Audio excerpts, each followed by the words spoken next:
ಜೊತೆಗೆ ಈ vehicle ಸ್ಪೀಡ್ಗೆ compound ಹರಿದು ಒಂದು ಹೆಚ್ಚು ಕಡೆ 100 ಅಡಿಗೆ ಬಿದ್ದೋಗಿದ್ದಾನೆ. ಚಿಂದಿ ಆಗಿಬಿಟ್ಟಿದೆ ವೆಹಿಕಲ್ಲು. ಅವನು ಸಮೇತ ತಲೆ ಗಿಲೆ ಎಲ್ಲ ಓಡ್ಕೊಂಡು ರಸ್ತೆಯಲ್ಲಿ ಬಿದ್ದೋಗಿದ್ದಾನೆ. ಸೊ ಇವೆಲ್ಲ ಯಾಕೆ ಆಗ್ತದೆ ಅಂತ ಹೇಳಿದ್ರೆ ಕ್ರೇಜ್ಗೆ ಏನೋ ಮಾಡಲಿಕ್ಕೆ ಹೋಗ್ತಾರೆ. ಯಾಕಂದರೆ ನಮ್ಮದು ಜೀವ ಭಾಳ ಅಮೂಲ್ಯವಾದಂಥ ಭಾವಿಸ್ಬೇಕು. ನಾವೊಬ್ಬರು ತೊಂದರೆ ಆದರೆ ನಮ್ಮ ಕುಟುಂಬ ಡಿಪೆಂಡೆನ್ಸ್ ತುಂಬ ತೊಂದರೆ ಒಳಗಾಗ್ತದೆ ಅಂತಕ್ಕಂಥ ಒಂದು ವಿಚಾರವನ್ನು ಇಟ್ಕೊಳ್ಬೇಕು. ನಾವು ಬೇರೆ ಮನೆ ಹಿಂದೆ ಇತ್ತು, ನಿಮ್ಗೆ ಗೊತ್ತಿರಬೇಕು, ಯಾವುದಾದ್ರು ಹಿಂದೆ ಮರಣಾಂತಿಕವಾಗಿ ರೋಗಗಳು ಬರ್ತಿತ್ತು, ಜನ ಸಾಯ್ತಿದ್ರು.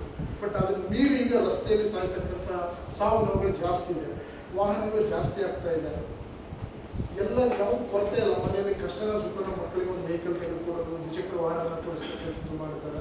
ಸೊ ಅದರಿಂದ ಅವರು ಭಾಳ ಕೇರ್ಫುಲ್ಲಾಗಿ ವೆಹಿಕಲನ್ನು ಓಡಿಸ್ಬೇಕಾಗ್ತದೆ. ಓಡಿಸೋದ್ರ ಜೊತೆಗೆ ಅವ್ರಿಗೆ ಬೇಕಾದಂಥ ಎಲ್ಲ ಅವಶ್ಯಕತೆಗಳು, DL, ಇನ್ಶೂರೆನ್ಸು, ಟ್ಯಾಕ್ಸ್ ತುಂಬುವಂಥದ್ದು, ಮತ್ತು ಯಾವುದಾದ್ರೂ ಈ ವಾಣಿಜ್ಯ ವೆಹಿಕಲ್ ಒಂಥರ ಫಿಟ್ನೆಸ್ ಇರುವಂಥದ್ದು, ಪರ್ಮಿಟ್ ಇರುವಂಥದ್ದು, ಅದು ಭಾಳ ಇರ್ತದೆ. ಈ ದೊಡ್ಡ ವಾಣಿಜ್ಯ ವೆಹಿಕಲ್ ಅಂದರೆ ಅಲ್ಲಿಂದ ಚಾಲಕರು ಒಬ್ಬರೇ ಅಲ್ಲ, 45 ಜನ ಸಾರ್ವಜನಿಕರು ತೆಗೆದುಕೊಂಡು ಹೋಗ್ತಾ ಇರ್ತಾರೆ. ಮತ್ತು ಟ್ರಕ್ಕಲ್ಲಿ ತೆಗೆದುಕೊಂಡು ಹೋಗ್ತಾ ಇರ್ತಾರೆ. ಇದೆಲ್ಲ ಇರ್ತದೆ. ಯಾವುದೋ ನಮ್ಮ ಸಣ್ಣ ಸ್ಮಾಲ್ ವೆಹಿಕಲ್ಸಿಗೆ ಹೋಗಿದ್ರೆ ಅವ್ರ ಜೀವನದಲ್ಲಿ ನಾವು ತೆಗೆದಾಗ ಮತ್ತು ಪ್ರತಿಯೊಬ್ಬರು ವೆಹಿಕಲ್ ಓಡಿಸೋರಿಗೆ, ಯಾಕಂದರೆ ಇಷ್ಟೇ BNS ಮತ್ತು BNSS ಮತ್ತು DSA ಕಾಯ್ದೆ ಹೊಸ ತಿದ್ದುಪಡಿ ಕಾಯ್ದೆಗಳಿಗೆ ಶಿಕ್ಷೆ ಇರ್ತಾ ಇದ್ರು, ಹೊರಗಡೆ ಬಂದುಬಿಡ್ತಾ ಇದ್ರು. ಈಗ ಶಿಕ್ಷೆ ಪ್ರಮಾಣ ಜಾಸ್ತಿ ಇದೆ. ಸಾಬೀತಾದವ್ರಿಗೆ ಶಿಕ್ಷೆ ಹೆಚ್ಚಿನ ಶಿಕ್ಷೆ ಸಿಗ್ತದೆ. ಅದರಿಂದ ಅದನ್ನೆಲ್ಲ ಮನಸ್ಸಲ್ಲಿ ಇಟ್ಕೊಂಡು ನಾವು ವಾಹನವನ್ನು ಓಡ್ತಾ ಇದ್ದೀವಿ. ನಮ್ಮಿಂದ ಯಾವುದಾದ್ರೂ ಜೀವಕ್ಕೆ ತೊಂದರೆ ಆಗಬಾರ್ದು. ಯಾರ ಜೀವನವನ್ನು ನಾವು ನಮಗೆ ಹಕ್ಕಿಲ್ಲ. ಯಾಕಂದರೆ ನಾವು ಸೊಸೈಟಿಯಲ್ಲಿ, ಸಮಾಜದಲ್ಲಿ ಸಾರ್ವಜನಿಕ ಬದುಕಲ್ಲಿರುವಾಗ, ಸಾರ್ವಜನಿಕ ರಸ್ತೆ ಓಡುವಾಗ ಪ್ರತಿಯೊಬ್ಬರು ಜವಾಬ್ದಾರಿಯಿಂದ ವರ್ತಿಸಬೇಕಾಗ್ತದೆ. ವಾಹನಗಳನ್ನು ಓಡಿಸುವಾಗ ಭಾಳ ಜವಾಬ್ದಾರಿ ಇರಬೇಕಾಗ್ತದೆ. ಎಡ ಬಲ ಸಂಚಾರ ಮುಂದೆ ಏನಿದೆ ಸಂಚಾರ ರಸ್ತೆಗಳನ್ನು, ನಿಯಮಗಳನ್ನು ಕಡ್ಡಾಯವಾಗಿ ಪಾಲಿಸಬೇಕು ಅಂತ ಹೇಳ್ತಾ ಈ ಹಾಕೊಂಡಿರ್ತಕ್ಕಂಥ ಈ ಒಂದು ಬೃಹತ್ ಕಾರ್ಯಕ್ರಮಕ್ಕೆ ನಾನು ಯಶಸ್ಸನ್ನು ತಿಳಿಸ್ತಾ ಇದ್ದೀನಿ. ಯಶಸ್ಸನ್ನು ಅನ್ಸ್ಟೆಬಿಲಿಟಿ ಬರ್ತದೆ ವಿಷನಲ್ಲಿ. ಅಂದರೆ ಪ್ರತಿ ಸತಿನೂ ತೊಂದರೆ ಆಗೋದಿಲ್ಲ, ನಡೆಯುತ್ತೆ. ಆದರೆ ಕೆಲವು ಪರಿಸ್ಥಿತಿಯಲ್ಲಿ ನಮಗೆ ಕಾಣೋದಿಲ್ಲ. ಅವಾಗ ಏನಾಗುತ್ತೆ, ಯಾವಾಗೋ ಒಂದೊಂದ್ಸತಿ ಗಾಡಿ ಓಡಿಸ್ಕೊಂಡು ಹೋಗುವಂಥ ಸಾಮಾನ್ಯ ಜನರಿಗೆ ಅಷ್ಟು ವ್ಯತ್ಯಾಸ ಆಗೋದಿಲ್ಲ.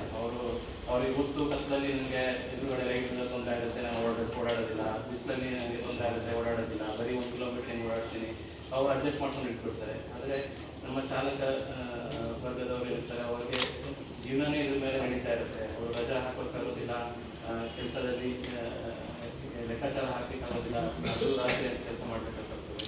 ಅವರು ಈ ಥರ ಚಾಲೆಂಜಸ್ನ ಫೇಸ್ ಮಾಡ್ತಾ ಇರ್ತಾರೆ ದೃಷ್ಟಿಯಲ್ಲಿ. ಅದರಿಂದ ತಮ್ಮ ಜೀವನಕ್ಕೂ ಅವರು ರಿಸ್ಕ್ ಹಾಕಬೇಕಾಗ್ತಾರೆ, ಎದುರುಗಡೆ ಇರೋರಿಗೂ ಅನಿವಾರ್ಯವಾಗಿ ರಿಸ್ಕಿಗೆ ಮಾಡ್ಕೊಳ್ತಾ ಇರ್ತಾರೆ. ಸೊ ಹಲವಾರು ಬಾರಿ ಈ ಸಮಸ್ಯೆಗಳನ್ನು ಆದಷ್ಟು ಬೇಗ ಐಡೆಂಟಿಫೈ ಮಾಡಿದ್ರೆ, ಎಸ್ಪೆಷಲಿ ಯಾವ್ದಾದ್ರು ಗ್ಲೋಕೋಮಾ ಸಮಸ್ಯೆ ಇರ್ತದೆ, ಅವ್ರಿಗೆ ಸ್ಟಾರ್ಟಿಂಗ್ನಲ್ಲೇ ಐಡೆಂಟಿಫೈ ಮಾಡಿಬಿಟ್ರೆ ಆ ದೃಷ್ಟಿದೋಷ ಬರೋದನ್ನು ಅವಾಯ್ಡ್ ಮಾಡ್ಬೋದು. ಇಲ್ಲ ಅಂದರೆ ಅದು ದೃಷ್ಟಿದೋಷ ಹೋಗಿ ಮುಂದೆ ಡ್ರೈವಿಂಗ್ ಮಾಡಲಿಕ್ಕೆ ಆಗೋದಿಲ್ಲ, ಸಡನ್ನಾಗಿ ಪ್ರೊಫೆಷನ್ನೇ ಚೇಂಜ್ ಮಾಡಿ ಬೇರೆ ಏನೋ ಮಾಡಬೇಕು ಅನ್ನೋ ಪರಿಸ್ಥಿತಿಗೂ ಬರೋದು ಸಾಧ್ಯತೆ ಇರ್ತದೆ. ಸೊ ಇದೆಲ್ಲನೂ ಸ್ಟಾರ್ಟಿಂಗಲ್ಲೇ ಐಡೆಂಟಿಫೈ ಮಾಡಬೇಕು ಅಂದರೆ ಒಂದು ಐ ಚೆಕಪ್ ಮಾಡಬೇಕಾಗ್ತದೆ. ಸೊ ಈ ಅರಿವಿಲ್ದಿರ ಹಲವಾರು ಬಾರಿ ಏನಾಗ್ತದೆ, ಜನರು ಚೆಕಪ್ ಮಾಡಿಸ್ಕೊಳ್ಳೋದಿಲ್ಲ, ಅರ್ಜೆಂಟಲ್ಲಿ ಇರ್ತಾರೆ, ಅವ್ರಿಗೆ ಟೈಮ್ ಸಿಗೋದಿಲ್ಲ. ತುಂಬ ಜಾಸ್ತಿ ಸಮಸ್ಯೆ ಆದಾಗ ಅವರು ರಿಯಲೈಸ್ ಮಾಡ್ಕೊಂಡು ಬರ್ತಾರೆ. ಹಲವಾರು ಬಾರಿ ಅದು ಕೊನೆ ಹಂತದಲ್ಲಿರ್ತದೆ, ಏನು ನಾವು ಸಹಾಯ ಮಾಡಲಿಕ್ಕೆ ಆಗದೇ ಇಲ್ಲ, ಆ ಪರಿಸ್ಥಿತಿ ಇರ್ತದೆ. ಇದನ್ನು ಮೇನ್ ಅವಾಯ್ಡ್ ಮಾಡೋದಕ್ಕೋಸ್ಕರ ನಾವು